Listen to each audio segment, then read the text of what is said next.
انت بتدخل الصفقة والسوق ماشي عكسك. غلطتك انك ما سألتش نفسك السؤال الاهم: هو السوق رايح فين؟ السوق ما بيخرجش عن 3 حالات. اول حالة الاتجاه الصاعد او الاب ترند، بيكون كل قمة اعلى من القمة اللي قبلها، وكل قاع اعلى من القاع اللي قبله.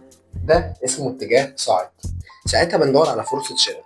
اتنين، اتجاه هابط او الداون ترند، عكس الاب ترند بالظبط، بيكون قمة أدنى من قمة أدنى من قمة، وقاع أدنى من قاع أدنى من قاع، وهنا بندور على فرصة بيع.